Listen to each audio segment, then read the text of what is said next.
Yo, what's going on people, and welcome back to the channel. Hope everybody's doing good. In this video I'm going to show you how you can make your own Mellotron presets from using your own instruments or just using other instruments from other programs. So if you like the sound of this sample,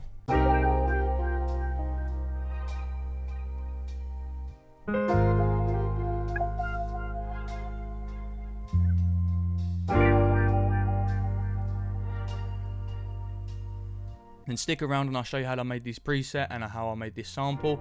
And if you haven't downloaded the sample pack already, 15 free samples down below. So let's get straight into it. So with this video, it's more focused on how I made a couple of Mellotron presets. But first, I'm going to show you how I come up with the chords. So I got just a grand piano off Omnisphere.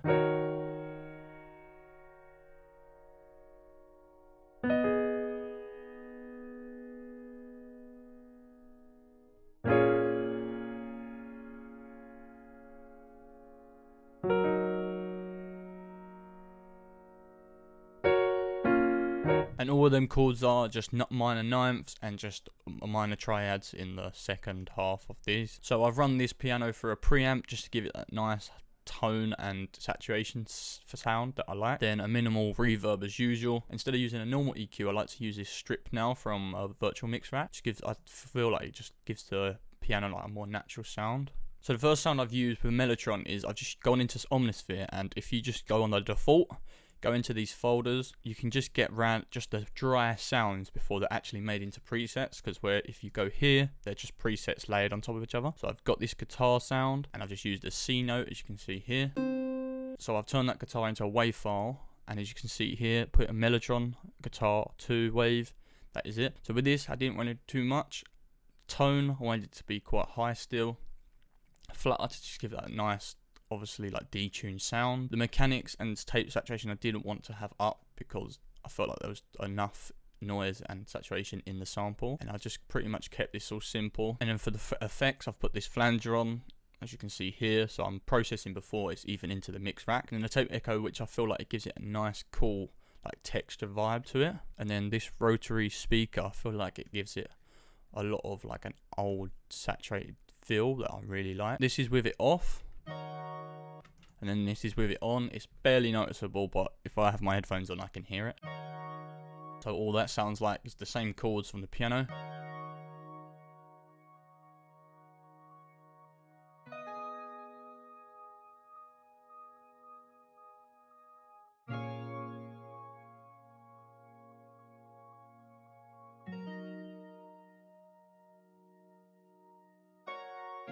After processing that, all I've done is add this Kramer tape just to give the brightness and warmth back into the sample. Then this stereo shaper just to give it a little bit more width. So next I added this like kalimba sound. As you can see here, I've used this, and I've just used the C note. So pretty much after that, just took a couple of recordings, and it sounds like this. I wanted to make this very atmospheric. I've put it back into Mellotron. See here, wave file. Tone, I've turned up a little bit. I want it to be just a little more high. I want it to be like turn it into like a flute sound, it sounds like. Mechanics, I just wanted to give it that nice core mechanic sound. It just gives it a machine like wave to it. Noise floor I've turned up because I wanted to give it just a little bit nice vintage vibe. But you've got to be careful with the noise, because if you have too much noise in each of your samples, they're going to clash. Then I just added equalizer. This distortion, I feel like it just brings out the sample a little bit more, where it was quite like a dry sound recording from my mic. So I feel like it just gives it back to what it needs to be. And then for the reverb, it's like a quite big airiness, quite a high dry wet signal. Then compressed it to just bring it up in level. Then after processing that, a J37. Then I've added this delay that just automates the 3rd to 5th bar.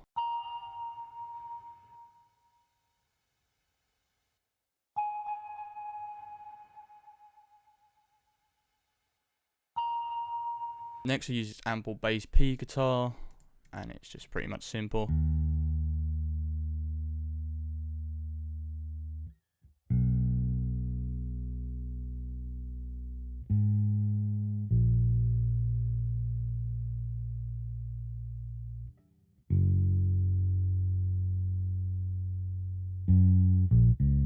With this bass, I've used this Corey Wong P bass preset, just turn down the highs. I want it to just be lows to mid, and then I've used this virtual mix rack just to give it a thickness of the bass. It just gives it a nice warmth, where I've took out quite a lot of frequencies from the bass, I've just used this tone control to make it a little bit more brighter, but it just sits in perfect to the mix. Next, I've added a synth sound that sounds like this.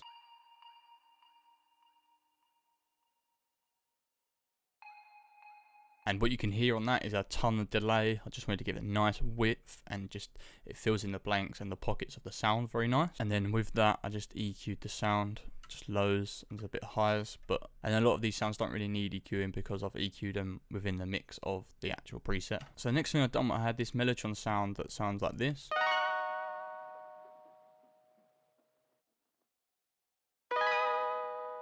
And I felt like it was very overpowering. I didn't want it to take up a lot of like the core of the sample. So what I've done with this, I've exported it and I have made it so it's faster. So I have one reversed and one normal. So that's the reverse version.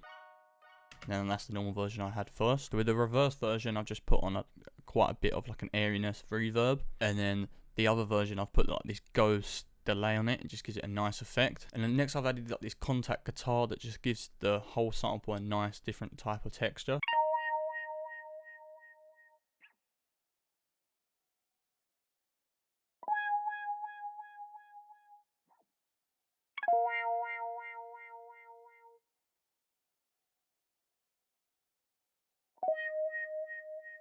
And as you can see here, arch top, and I've just turned this wire on so it just sounds better. And then with this, I've used just this plexi tape just to get a nice vinyl delay. And then I've just EQ'd a lot of all this sound because the guitar was very high and just needed the frequencies to be gone. Next, I added these jazz drums from Addictive Drums.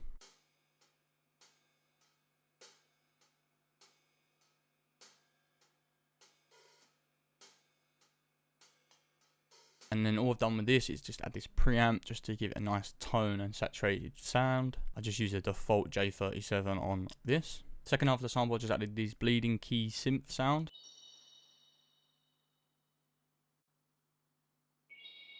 And with this, tons of reverb because I wanted it just to be very, very lost in like the airiness of the decay. Then next, another like kalimba sound.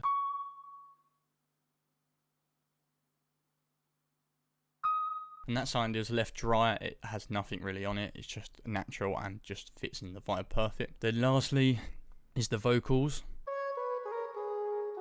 So with these vocals, I've put them up 3 semitones, but they still sound a little bit off, even with the correct auto-tune in the same right key. So what I like to do is go and pitch corrector, and as you can see here, I just like to put them the closest key that then be in the actual scale. But you have to be careful because you can sometimes make them sound a bit off. You can get them close enough that it just sounds perfect when you put an auto-tune. So after the auto-tune, I just use this plate. It gives it a nice core airiness vibe. I think especially with high vocals, this fits in nice with the mix. A little bit of a delay, but it's a very wide delay, so I don't need to go crazy on the mix. Then I just use this airiness from Virtual Mic Rack just to bring it up a little bit, just so it sits in the mix perfect and has an extra brightness. And I've exported it and I brought it down 3 semitones, and this is how it sounds.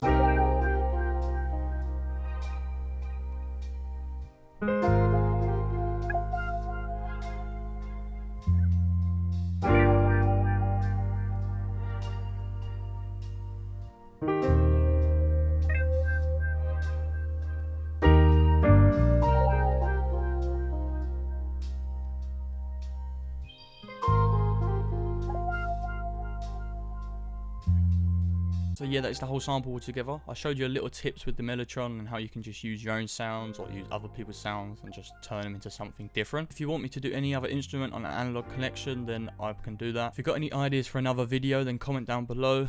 Leave a like and subscribe. Don't forget to download my sample pack that's down below. It is free and there is a stem version. And I guess I'll see you in the next video, people.